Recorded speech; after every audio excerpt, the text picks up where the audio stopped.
भैंसा पुलिस की जानिब से आज भैंसा शहर के राहुल नगर में सुबह की अव्वलीन सातों में कम्युनिटी राब्ते के तहत कॉर्डन सर्च प्रोग्राम का इनेकाद अमल में लाया गया। इस मौका पर पुलिस एहलकारों ने अवाम के घर घर पहुंचकर गाड़ियों के दस्तावेजात की तस्दीक करते हुए नामुकम्मल दस्तावेजात रहने की सूरत में गाड़ियों को सीज किया गया। इस मौका पर भैंसा टाउन सर्कल इंस्पेक्टर राजा रेड्डी ने मीडिया के जरिए अवाम से खिताब करते हुए कहा कि नरमिल जिला superintendent of police doctor Janaki Sharmila और Bhainsa additional superintendent of police Kantilal Patel की हिदायत पर आज भैंसा शहर के राहुल नगर में कम्युनिटी राब्ते के तहत कॉर्डन सर्च प्रोग्राम अमल में लाया गया। इस प्रोग्राम में 50 पुलिस मुलाजिमीन ने हिस्सा लेते हुए अवाम के घर घर पहुंचकर गाड़ियों के दस्तावेजात की तनफी की। दस्तावेजात मुकम्मल न रहने गाड़ियों पर बकाया चालानात और नंबर प्लेट न रहने की सूरत में 86 टू व्हीलर्स, 2 ट्रैक्टर्स और 1 कार को सीज किया गया। इस मौका पर इन्होंने तमाम लोगों को अपने पास अपनी गाड़ियों से मुताल्लिक तमाम दस्तावेजात रखने की हिदायत की। बल्कि इस मौका पर इन्होंने ऑनलाइन धोखाधड़ी के मुताल्लिक अवामी शऊर बेदार करते हुए कहा कि फ़ोन्स पर कुछ अजनबी नंबरों से मैसेजेस में लिंक्स भेजे जा रहे हैं। अगर हम इस लिंक को ओपन करते हैं तो इस लिंक्स के जरिए हमारे बैंक में मौजूद रकम को चोरी कर लिया जा रहा है। लिहाजा इन्होंने तमाम ही लोगों को ऐसे धोखों से होशियार रहने को कहा। इस मौका पर भैंसा टाउन सब इंस्पेक्टर्स जिनमें मोहम्मद शरीफ, महमद अगौस के अलावा पुलिस मुलाजिमीन की कसीर तादाद मौजूद थी।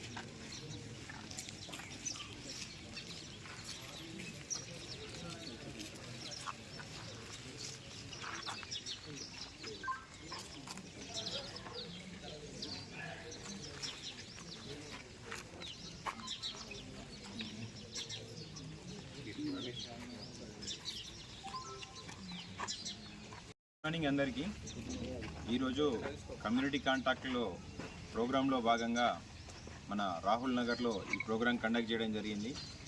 మన నిర్మల్ జిల్లా ఎస్పీ అయినటువంటి doctor G Janaki Sharmila madam ASP Kantilal sir ఆదేశాల మేరకు ఈ రాహుల్ నగర్లో కార్డినెన్స్ సెర్చ్ చేయాలన్న ఆదేశాల మేరకు చేయడం జరుగుతుంది.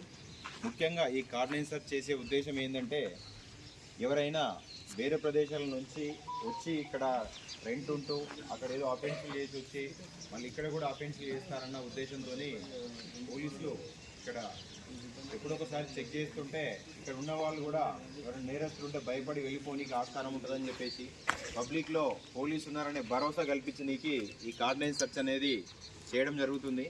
అదేవిధంగా థెఫ్ట్ వెహికల్స్, దొంగతనం చేసినటువంటి వెహికల్స్ ఏమన్నా ఉన్నాయా, లేకపోతే వెహికల్ డాక్యుమెంటేషన్ పర్ఫెక్ట్గా ఉందా. ఇప్పుడు మేము చాలా చెక్ చేస్తుంటే మహారాష్ట్రకు సంబంధించిన వెహికల్స్ కానీ రాజస్థాన్కి సంబంధించిన వెహికల్స్ కానీ మన దగ్గర ఉన్నాయి. కొన్నిసార్లు ఏం జరుగుతుందంటే అక్కడికి వెళ్ళి దొంగతనం చేసుకొచ్చి ఇక్కడ రన్ చేస్తుంటారు, ఇక్కడికి వెళ్ళి తీసుకుపోయి అక్కడ రన్ చేస్తుంటారు. అలాంటి అవుట్ ఆఫ్ స్టేట్ వెహికల్స్ అన్నీ కూడా ప్రాపర్గా డాక్యుమెంటేషన్ ఉండాలా. ఎన్ఓసి నో అబ్జెక్షన్ సర్టిఫికేట్ ఉంటేనే కంపల్సరీ అదర్ స్టేట్ వెహికల్ మీరు పర్చేస్ చేయాలా, లేకపోతే ఎట్టి పరిస్థితుల్లో కూడా అది మన దగ్గర నడవనీకి లీగలైజ్ కాదు. అది other state vehicle compulsory NOC మన తెలంగాణ ఆర్టీఓ డిపార్ట్మెంట్ నుంచి తీసుకున్న తర్వాతనే మనం ఇక్కడ వెహికల్ రన్ చేయాల్సింది ఉంటుంది. కాబట్టి ఎవరికైనా ఇప్పుడు వెహికల్ డాక్యుమెంట్, చాలామంది వెహికల్ కొని ఉంటారు కానీ మీ పేరు మీకు ట్రాన్స్ఫర్ కాదు. మీరు కూడా వెహికల్ అమ్మి ఉంటారు కానీ మీ పేరు మీద నుంచి వేరేళ్ళ పేరు మీదకి పోదు. అది ఎప్పుడు ఇబ్బంది అవుతుందంటే ఏదైనా యాక్సిడెంట్ అయినప్పుడు వాళ్ళు ఆ వెహికల్ మీద ఉండి ఏదైనా దొంగతనాలు చేసినప్పుడు ఆర్సీ మీ పేరు మీద ఉంటుంది. కాబట్టి పోలీసు వాళ్ళు ఎవరు వచ్చినా కూడా మీ ఇంటికి వస్తారు. మీ అందరికీ రిక్వెస్ట్ చేస్తున్నాం. అదేవిధంగా నేను ఇక్కడ ఏరియాలో అంతా చూసినాం, ఎక్కడ కూడా ఒక సీసీ కెమెరా కనిపించలేదు. సీసీ కెమెరా అనేది ఇంతకుముందు లగ్జరియస్ గూడ్ లేకుంటుండే, ఎవరైనా డబ్బులున్న వాళ్ళు పెట్టుకుంటుండే. ఇప్పుడు ప్రతి ఒక్కరికి కూడా ప్రతి ఇంటికి కూడా అవసరమే. సీసీ కెమెరా అనేది 24/7 రెస్ట్ లేకుండా పనిచేస్తుంది. మనము ఒకసారి ఏదో ఒక సర్టెన్ టైంలో రెస్ట్ తీసుకుంటాం కానీ మనకు 24/7 ఒక వాచ్ డాగ్ లాగా రౌండ్ ద క్లాక్ పనిచేస్తూ మన ఇంటికి ఏం జరుగుతుంది అనేది మనకు అది కనబడుతుంది. కాబట్టి ప్రతి ఒక్కరూ ఈ కమ్యూనిటీ అంతా మీరంతా ప్లాన్ చేసుకొని, ఇప్పుడు ఎంట్రీ ఎగ్జిట్ ఒకటే దారి ఉంది కాబట్టి ఈ ఎంట్రీ ఎగ్జిట్లో మీరు కెమెరాలు పెట్టుకుంటే తప్పనిసరిగా మీ కాలనీ అనేది కొంచెం క్రైమ్ ఫ్రీగా ఉంటుంది, దొంగతనాలు అనేది అరికట్టడానికి అవకాశం ఉంటుంది. కాబట్టి మీరంతా కోసం సీసీ కెమెరాస్ ప్లాన్ చేసుకోండి. ఇప్పుడు ఇంతకుముందు గవర్నమెంట్ పెట్టింది, మున్సిపల్ నుంచి పెట్టింది, కానీ ఇప్పుడు మీ కమ్యూనిటీ వాళ్ళు ప్లాన్ చేసుకోండి. ఎక్కువ కాకపోయినా ఆ వచ్చే దారిలో ఒక 2, పోయే దారిలో ఒక 2 ఉంటే మాత్రం మీకు 2 దారులు ఉన్నాయి, రానికి ఒకటి పోనీకి ఒకటి. ఈ 2 మాత్రం సెక్యూరైజ్ చేసుకుంటే బాగుంటుంది. అదేవిధంగా ఈరోజు కార్డ్9 సర్చ్లో ఓవరాల్గా 86 2 వీలర్సు, ఒక 3 4 వీలర్సు సీజ్ చేయడం జరిగింది. దానిలో భాగంగా అక్రమంగా తరలిస్తున్నటువంటి ఇసుక ట్రాక్టర్లు కూడా పట్టుకోవడం జరిగింది. దానిపైన మేము కేసెస్ బుక్ చేసి అవన్నీ కూడా కోర్టుకు హ్యాండ్ ఓవర్ చేయడం జరుగుతుంది. అదేవిధంగా ఈ ట్రాఫిక్ రూల్స్ గురించి ఇంతకుముందు కూడా మీటింగ్ కండక్ట్ చేసిన ప్రతి ఒక్కరు కూడా హెల్మెట్ పెట్టుకొని వెహికల్స్ నడపాలి. అదేవిధంగా తాగి ఎవరు కూడా వెహికల్స్ రన్ చేయొద్దు. మైనర్స్కి అంటే డ్రైవింగ్ లైసెన్స్ లేని పిల్లలకి ఎవ్వరు కూడా మీరు వెహికల్స్ ఇవ్వద్దు, గుర్తుపెట్టుకోండి. మీకు ఏదో 5 నిమిషాలు 10 నిమిషాల పని కోసము మీరు దాన్ని పిల్లలకి ఇచ్చేసి ఏదైనా యాక్సిడెంట్లు అయితే ఇబ్బంది అవుతుంది. కాబట్టి మైనర్స్కి ఎవరికి కూడా చిన్నపిల్లలకు వెహికల్స్ ఇవ్వద్దు. అదేవిధంగా గాంజా గురించి కూడా మేము ఒకసారి చెప్పదలుచుకున్నాం. మీకు ఎలాంటి ఇన్ఫర్మేషన్ ఉన్నా కాన్ఫిడెన్షియల్గా మాకు కాల్ చేసి చెప్పండి, మీ వివరాలు బయటకు రాకుండా చేస్తాం. మనకి ఇంటి వరకు కూడా గాంజా సంబంధించిన ఇన్సిడెంట్ మన ఇంటి వరకు కూడా వచ్చే వరకు తెలవట్లేదు. మీరు మీ పిల్లల మీద కొంచెం వాచ్ పెట్టండి, నిఘా పెట్టండి. బయట ఏం జరుగుతుందో, ప్రపంచంలో ఏం జరుగుతుందో మనకు తెలుస్తుంది. కానీ మన ఇంట్లో మన పిల్లోడు ఏం చేస్తుండో, నైట్ ఎటుపోతుండో, ఎవరితో తిరుగుతుండో, వాడు సిగరెట్ పడుతుండా, మందు తాగుతుండా, గాంజా పడుతుండా అనేది మనం కంట్రోల్ లేకుండా ఉన్నాం మనం ఈరోజు బిజీ లైఫ్లో. కానీ మన పిల్లల గురించి కొంచెం మీరు ఒక 10 నిమిషాలు స్పేర్ చేసి ఆ పిల్లల్ని వాచ్ చేయండి. వాళ్ళు వన్స్ అడిక్ట్ అయితే మళ్ళీ డీ అడిక్షన్ కానీ చాలా టైం పడుతుంది, వాళ్ళ లైఫ్ స్పైల్ అవుతుంది. కాబట్టి ఆ విధంగా తీసుకోకుండా మన పిల్లల మీద మనం వాచ్ పెడితే బాగుంటుందని చెప్పేసి రిక్వెస్ట్ చేస్తున్నాం. అదేవిధంగా సైబర్ క్రైమ్స్ గురించి ఒక విషయం, మీకు అన్నోన్ నంబర్స్ నుంచి ఏదైనా లింక్ వస్తే దాన్ని ఎవరు కూడా ఆ లింక్ పైన ప్రెస్ చేయొద్దు, ఆ లింక్ ఓపెన్ చేయొద్దు.